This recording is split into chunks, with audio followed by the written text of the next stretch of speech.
trailblazers in research, innovators in technology, and those who simply have a good story. All make up the fabric that is George Mason University. We're taking on the grand challenges that face our students, graduates, and higher education is our mission and our passion. Hosted by Mason President Gregory Washington, this is the Access to Excellence podcast.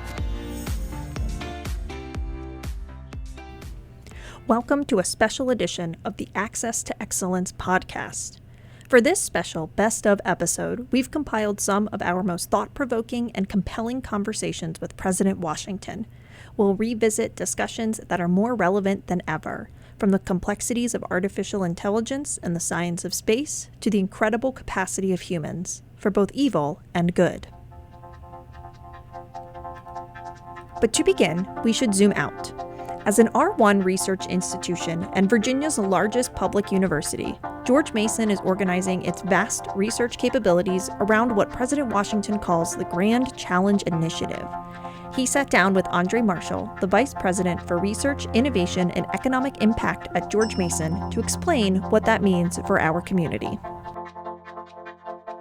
Well, look, I talked about the grand challenge issue, but, we often get the question, what is a grand challenge? So given that this is a big part of your portfolio going forward, I'm asking you, what's a grand challenge? All right. Well, we spent really a lot of time thinking about this. And for George Mason University, from our perspective, the Grand Challenge Initiative, it's all about the future. And specifically, as we thought about kind of what that means to operationalize this, we developed 4 criteria for what a grand challenge is. So a grand challenge is large and enduring. And what we mean by that is we're not trying to solve the little problems. As you say, we're focused on the big rocks, and we're not looking for quick fixes, all right? We want to have a solution that lasts. Give me an example, not in one of our solutions, but give me a specific example of a grand challenge. A grand challenge that comes to mind would be a cure for sickle cell, for example. Okay. That challenge impacts people globally. There's a lot of suffering associated with that. It changes people's lives. And so if you can address those kinds of issues, you can really make a difference. And guess what? It's big, and if you solve it, you've solved it. And that's what I mean by, doing something that is big and enduring. Also, a grand challenge is complex, and it requires people from not just across the university, but it requires external partners. So what we mean by, this kind of complex, interdisciplinary, and external partner criterion is that you can't do it alone, right? You need people. The problem is bigger than just you. All right. So we got grand challenges that are big and they endure and they require multiple partners. Right. And now let's talk about this third criterion. And this is focused on Mason. Look, we need to focus on challenges that we can really do something about. And that aligns with our strengths, our assets, and our core values. So we want things that mean something to George Mason University in terms of our values and our expertise and strengths. And then finally, this fourth criterion is that we want to move the needle and to make a difference. So we don't want our activities to just be a drop in the bucket. The things that we work on, they're going to really make a change. They're not just going to be additive. And so we have to be careful about the problems that we choose and the challenges that we choose so that they're aligned with our strengths and that we can really do something. So we have world-class faculty focused on a whole host of issues, right? From poverty to health, to engineering and science. How would you recommend we focus our effort? I know you had a committee. This committee has met for a significant period of time, some of our best and brightest faculty, and you all tackled this issue. So talk a little bit about deploying our resources and focus. I appreciate that question, and I appreciate the intentionality of this question. We really need to deploy our resources. We need to deploy our entire research enterprise for action and for impact, especially considering all the headwinds that we have right now. We've got resource limitations in terms of research. We have increased competition for talent and resources, and we have changing priorities in the research landscape, to be frank. And so we have to be intentional about how we're going to deploy our resources and our research enterprise. Well, our faculty, they're committed to making a difference. So we need to honor that. They are committed to having an impact and changing the world. So, that's our foundation, that we want to do something that the faculty care about, that they're good at, that is really going to make a difference. So we put together, as you mentioned, this committee. We talked about so many different possibilities of what we could do. There were 84 different ideas that came up. So there was a big focusing effort Indeed. that happened to get it down to 6. 1, advancing 21st century education for all. 2, building a climate resilient society. 3, driving responsible digital innovation and sustainable infrastructure. 4, improving human health, well-being, and preparedness. 5, preparing for space exploration, research, and collaboration. And 6, strengthening peace, trust, and engagement in democracy. And it's in the spirit of that last grand challenge, strengthening peace and trust, that we turn to Rick Davis, Dean of the College of Visual and Performing Arts. He shared his vision for the future of the arts at George Mason and the power of art in creating community. So last year, you gave a presentation to the Board of Visitors, and you began that presentation with your mantra, the arts create community. Talk to us about the tagline. What inspired it, and what does it actually mean? Oh, thank you. I call it my forward elevator speech because it encapsulates basically everything I believe about the value of the arts. And I'm going back historically, to ancient civilizations that created, theater and dance and music and cave paintings and sculptures and everything that the way the arts have always expressed themselves. Why were they born and why do they exist? Because people need occasions to come together. And for a lot of people, religion forms that function, and the religion and the arts have a strong connection, sometimes very tense connection, but a very strong connection in terms of ritual and in terms of symbolism. For some people, sports, frankly, create that opportunity. For me as well, I know for you, we love to go to a sporting event because it's a ritual, right? It's a collective experience. We all see the same thing and react, maybe not in the same way, but if everybody reacts, right? You can be booing and cheering at the same play, depending on your team, but you're reacting.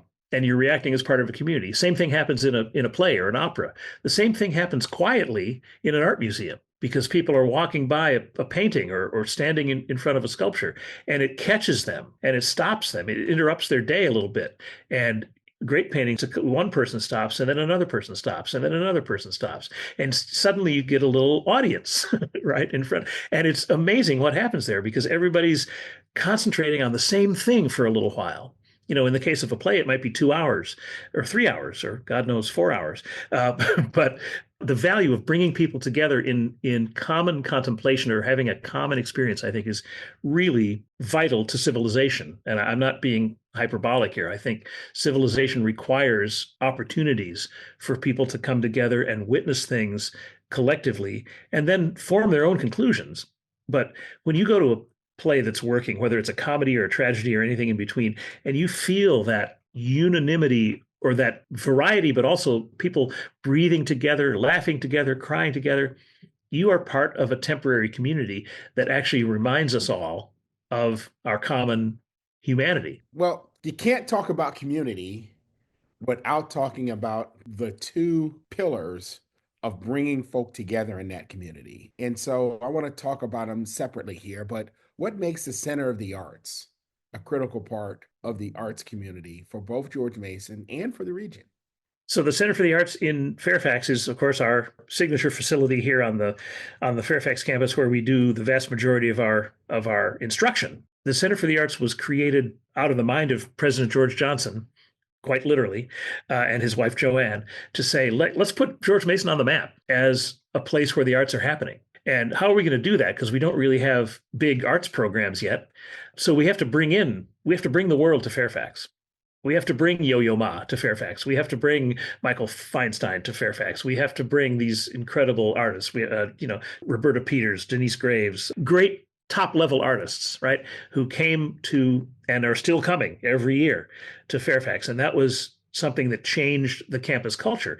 If you talk to visitor Horace Blackman, former rector of our board, who was a student here during the opening, he started in the late 80s, graduated in the early 90s. He will tell you, he's told me, that the opening of the Center for the Arts changed George Mason completely, because all of a sudden the world was coming to Mason. You had a place to go on the weekends. You had meaningful things to do. You had the opportunity to be part of the world conversation about music and dance and theater. And that gave everybody, not only on campus, but in the whole sort of Northern Virginia region, a rallying point. It literally created a community. And from that, we have built the academic programs, because the presence of all these wonderful artists that come in over the course of a season has also benefited our students tremendously. So, talk to us a little bit about the other core facility we have for bringing the community together, the Hilton Performing Arts Center, and that's on our science and technology campus in Manassas. Oh, I'd love to. We built the Hilton Center. And by the way, for everybody listening on the podcast, that's Hylton, right? It's not the hotel chain. It's the Hilton Foundation, and a man named Conrad Hilton, who was a major developer in the Prince William County area. They gave the naming gift for that back in the mid 2000s. The facility opened in 2010, and we built that essentially as an expression of George Mason's commitment to community partnerships, because Prince William County and the city of Manassas essentially asked us if we would partner with them to create a distinctive, representative, inspiring cultural facility that would help their city and county and that region take the next step into the community that they wanted to become. So we bill ourselves, this is a term I use a lot, we bill ourselves as a symbol of change and as an agent of change. We're doing both of those things at SciTech. This is one of the most beautiful theaters anywhere on the East Coast. The architecture is distinctive from the moment you walk into the lobby. Every space is designed with architectural distinction in mind. The acoustics in the main hall are praised by every single artist who comes in, whether they're a classical conductor or a pianist or a jazz player or a bluegrass musician. Everybody loves playing in that hall. And perhaps most importantly, it has uplifted the local and regional arts community to a very high degree. The Manassas Ballet, the Manassas Chorale, the Manassas Symphony, Prince William Little Theater, a youth orchestra that's going by the name of the Onyx Project now, KPAC, the Creative and Performing Arts Center from Woodbridge. These entities, which all pre-existed the Hilton, but were doing their work in middle school auditoriums and church basements and everything. Now they have truly a world-class facility to play in. And over these 15 years that we've been operating, their work has gotten bigger and better and more popular, and they've attracted more people in the audience. But just as importantly for them, they've attracted more people on stage, more people to participate in these community-based artistic expressions. So it's been a huge success for the community and for George Mason as well, because people see us as the purveyor and the partner that without us, this thing wouldn't have happened. And I'll be honest with you, the acoustics, the layout. First, it looks like a classical theater. Yeah. It has that classical theater look and feel, but the acoustics there just seem to be outstanding. I mean, there's no echo. It's great sound wherever you are in the facility. Yeah. People sound so clear. And if you're on stage in that theater and you're a singer or whatever player, you get just the right amount of sound coming back to you. So you know that the hall is embracing you, and people just love playing there, and that means a lot because they play better. Well, every single performance that I've seen there has been spectacular. It's a gem. To tackle a grand challenge, you might think you need a grand solution, but Assistant Professor of Mechanical Engineering Jeffrey Moran is proving that sometimes the answers are found in small, simple things, like used coffee grounds. Earlier this year, members of your lab made the news with the invention of what's being called the coffee bot. Mm-hmm. And this is spent coffee grounds coated in iron oxide that can absorb pollutants in water. That's right. So tell me about how it works. Sure. So the listeners can't see this, but I'm holding a vial of what are just ordinary coffee grounds, right? Mm-hmm. And these are coffee grounds I literally brought from home.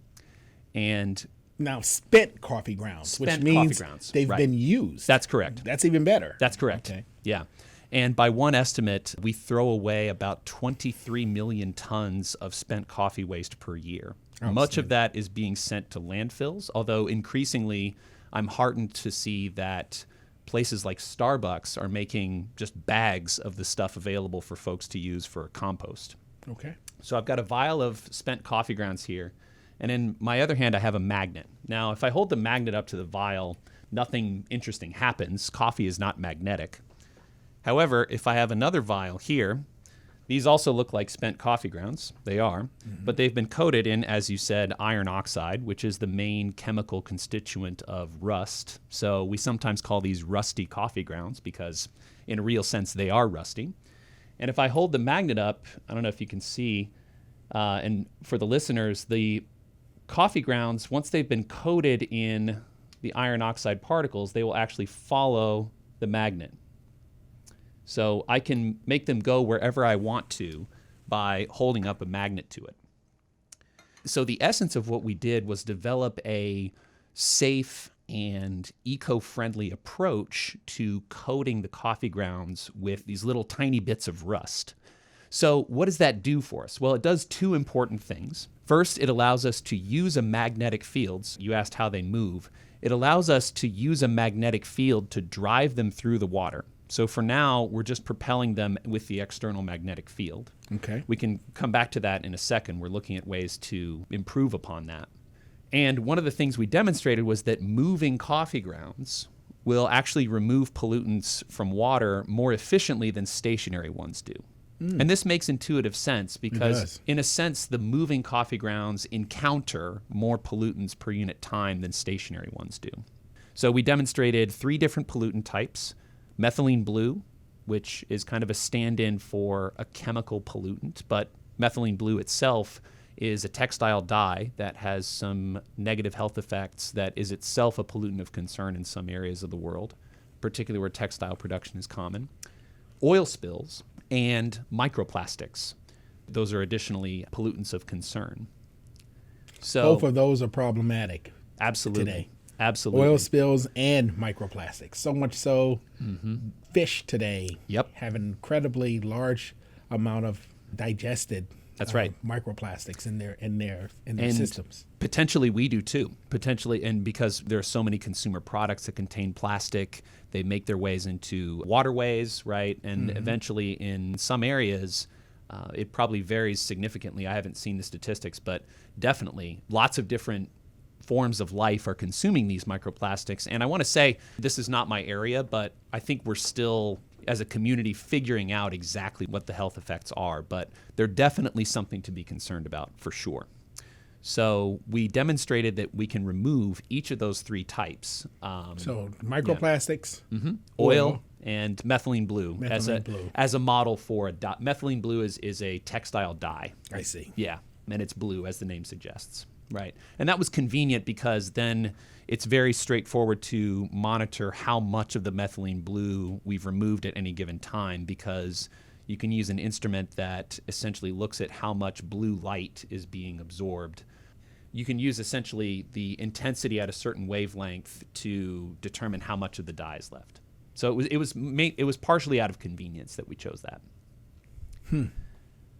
So reuse of these coffee grounds was mentioned. Yeah. So how often can you use them? Yeah, so that brings me to the second major thing that the magnetism enables. So just to recap, the first thing the magnetism does is it allows us to drive them through the water, and that speeds up the pollutant removal process.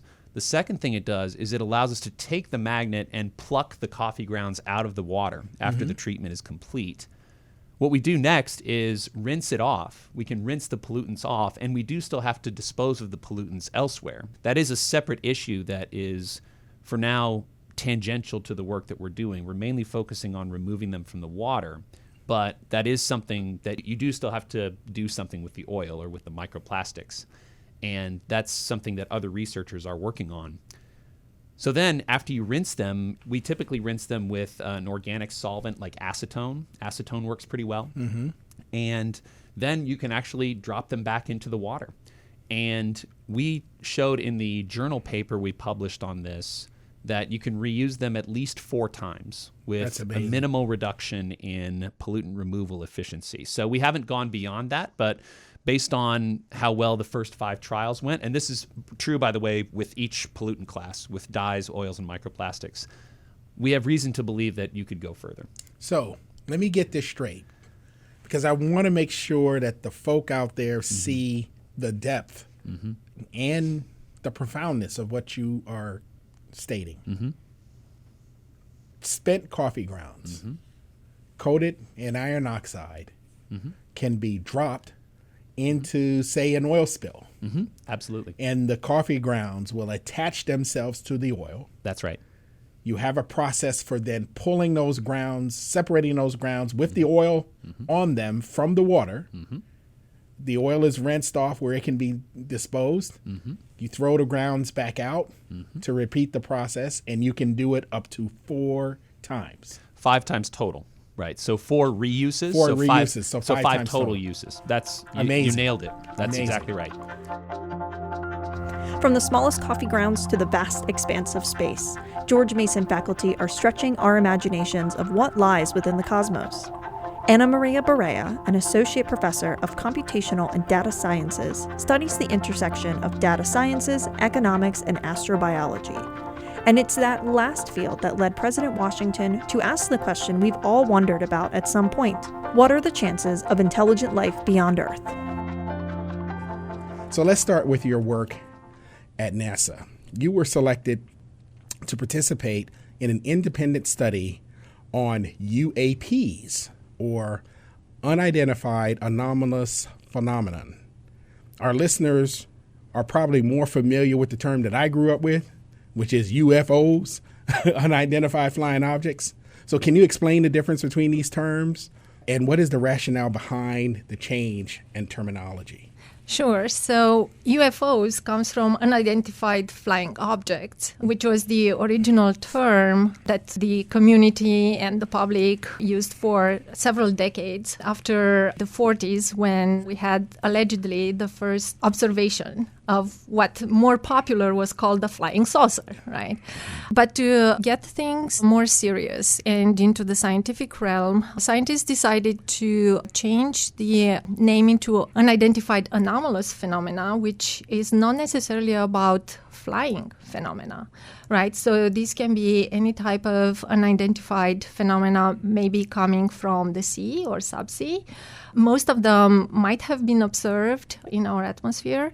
So the rationale for the change in the name has been to basically cast this serious scientific lens to the phenomena so that we can actually study it. The idea here is to actually emphasize the word unidentified, and the other word is phenomenon, right?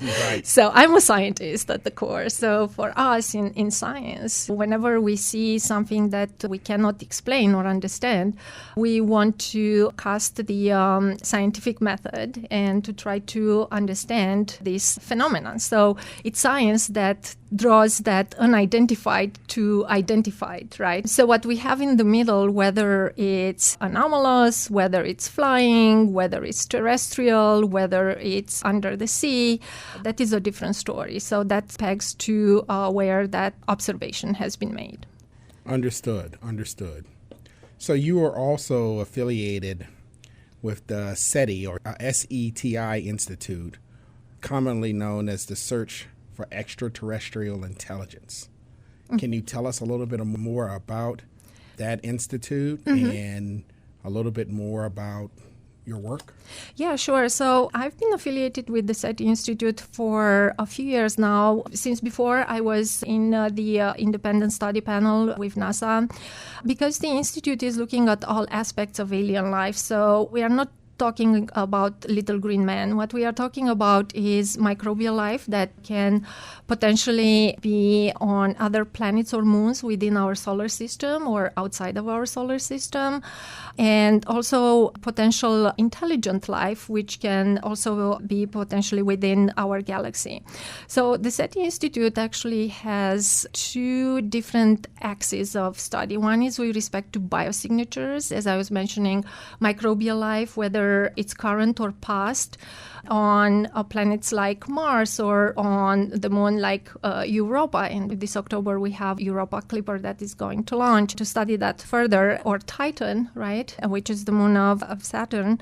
And the other axis is on technosignatures. So technosignatures mean finding signals or signs of technology anywhere in the universe, and particularly on exoplanets. So exoplanets being planets that orbit other suns than our own. Right. Well, you mentioned Europa.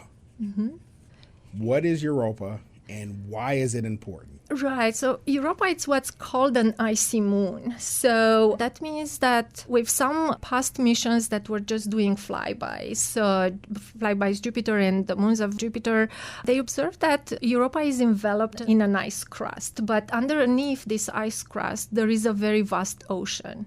And wherever you have water, there is a high probability of life. Now, the only way we can accurately determine whether there is life underneath the icy crust of Europa is by sending a probe, right? Sending a mission there to basically sample in situ and analyze the composition of the ocean on Europa.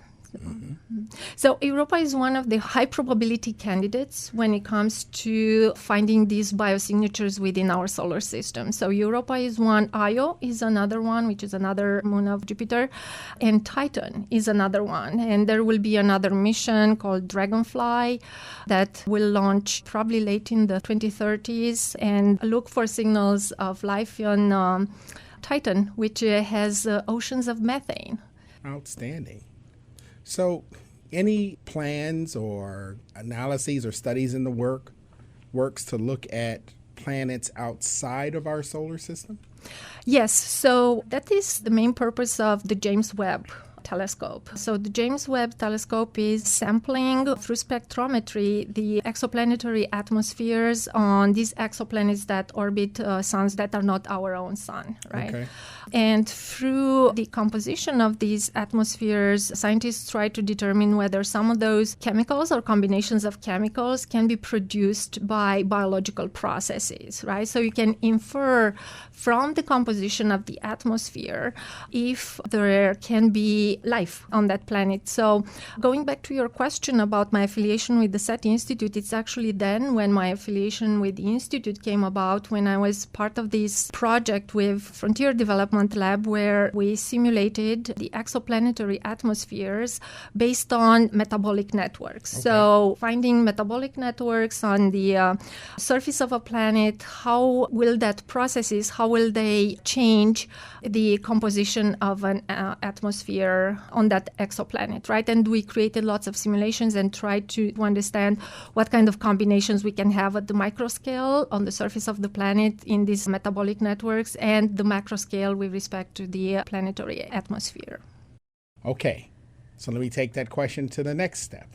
Yeah. Give me an idea.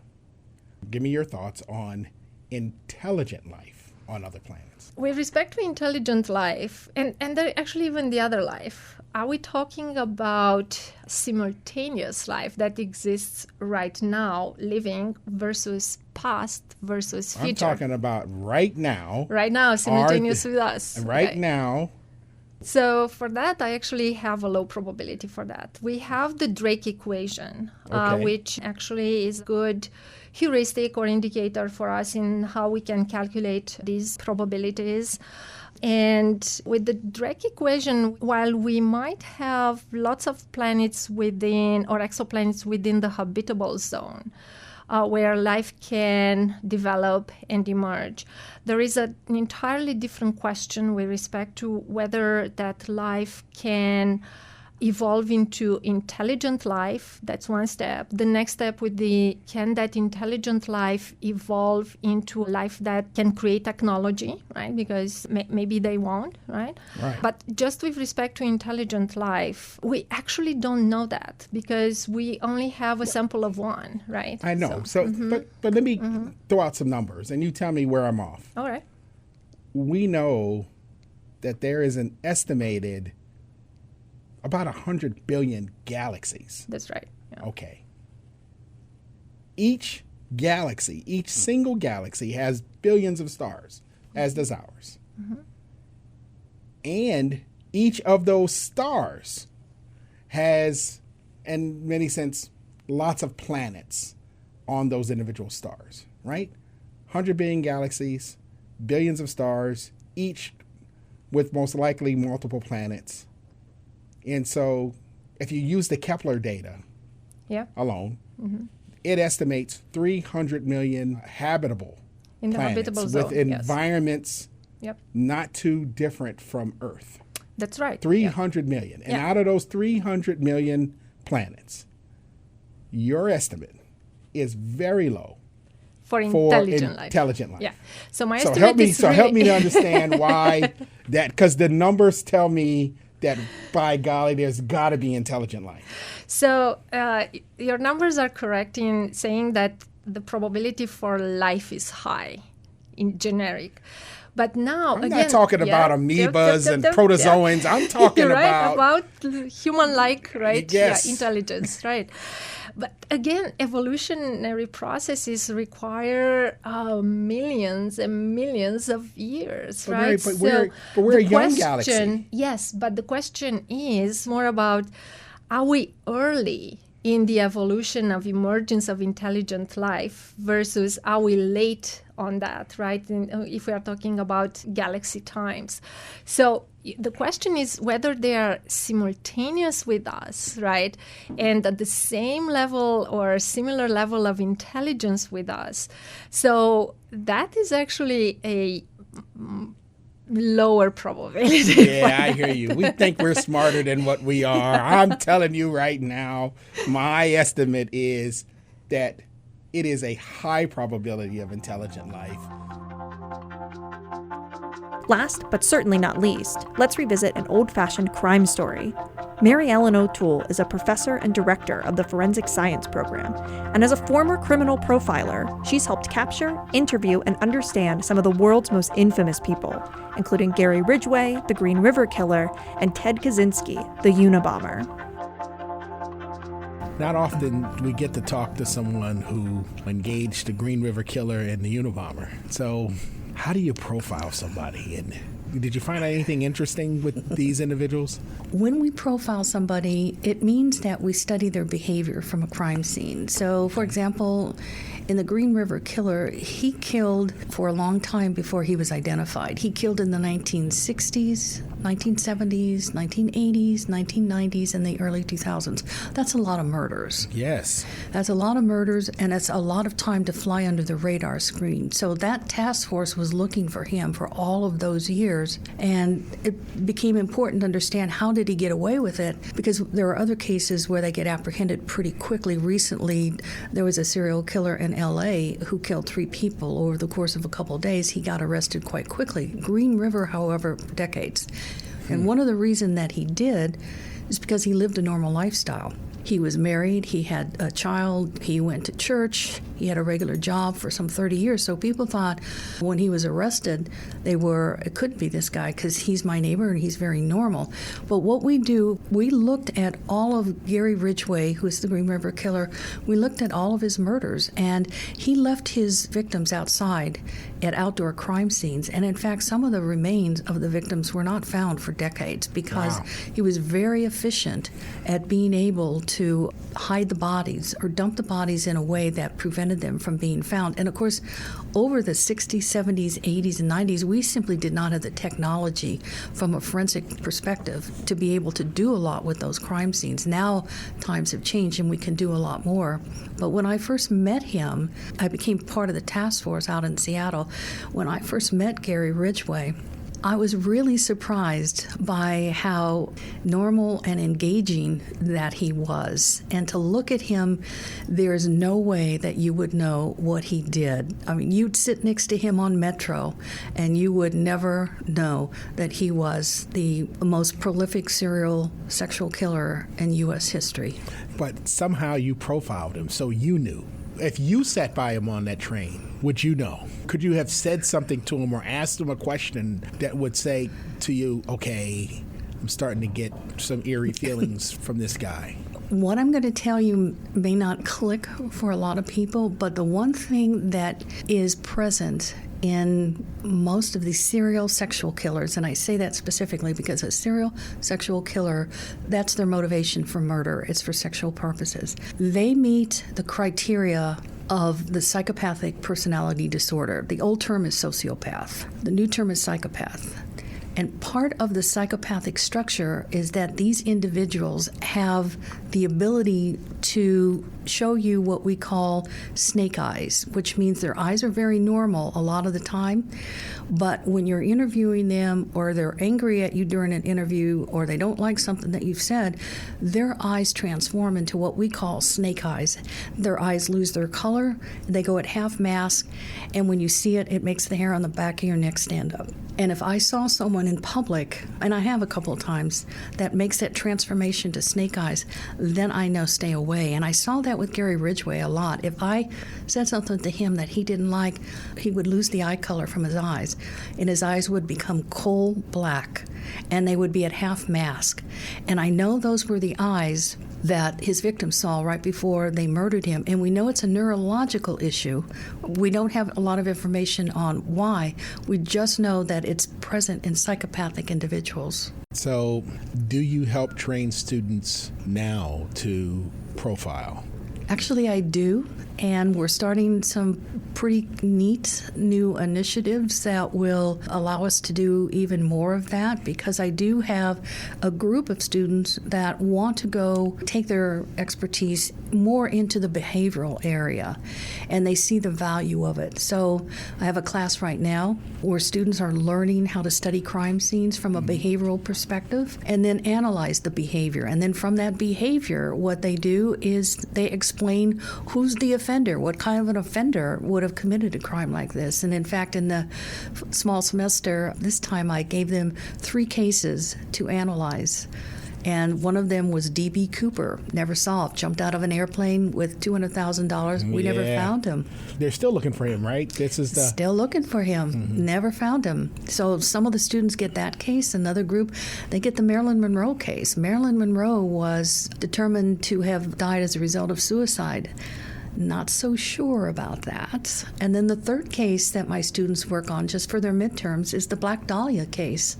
And Black Dahlia is an unsolved case out of Los Angeles where this beautiful young woman had moved to LA to become a movie star, and she ended up meeting up with the wrong person who kidnapped her and kept her for a number of days and then placed her dismembered body in a neighborhood in Los Angeles. And she's referred to as the Black Dahlia. So my students study those cases for the first half of the year, and they look at the behavior, and from the behavior, they draw behavioral traits of the offender and what the offender is like, what kind of a job the offender has, what kind of relationship the offenders have with other people. So they learn how to take the behavior and extrapolate that into who the offender is. What type of student goes into forensic science? I think there is a type, and I've thought about this for a long time. Students who are very curious, very empathic, very motivated, students that have a lot of internal fortitude because they know they're going to go out there, for example, at least a lot of them, to the body farm, and they're going to see some things that are pretty upsetting with the decomposition of a human donor. So these are students that have really thought this through very well, and students that are critical thinkers. That's the course I teach here, is critical thinking. You're not born with it. It's not a gift. You need to develop it. I am amazed by how quickly students learn to be very adept critical thinkers in a way that allows them to cut through complex cases, tear them apart, and look at sections, put the sections back together, and then make analysis about who the offender is. So I see that in so many of my students, and they don't jump to conclusions, and they understand that opinions are just that. They're just opinions. They're not the result of critical thinking. So I'm impressed by how well my students bring those traits together and apply it into these cases. So it's really an eclectic combination of traits that students really develop, knowing that all of that is going to be necessary if they want to be really well-rounded in the job. And I love the term audacity, because being audacious is not the same as being arrogant. Being audacious is to stand up and say, we've got thousands of unidentified remains in medical examiners' offices throughout the United States. What can we do to reunite those individuals with their family members? We know that we've got unsolved cases out there of marginalized victims throughout the United States. Audacious means, what can we do to solve those crimes? And so if my students can be as audacious as is humanly possible, they are going to be magnificent forensic scientists. This is only a preview of the incredible talent and innovation here at George Mason University. There's so much more to explore, and we hope you stick around to see more ways that George Mason is hard at work developing bold solutions to the grand challenges of our time.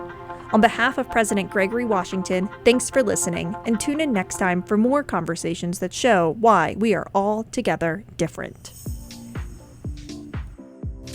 If you like what you heard on this podcast, go to podcast.gmu.edu for more of Gregory Washington's conversations with the thought leaders, experts, and educators who take on the grand challenges facing our students, graduates, and higher education. That's podcast.gmu.edu.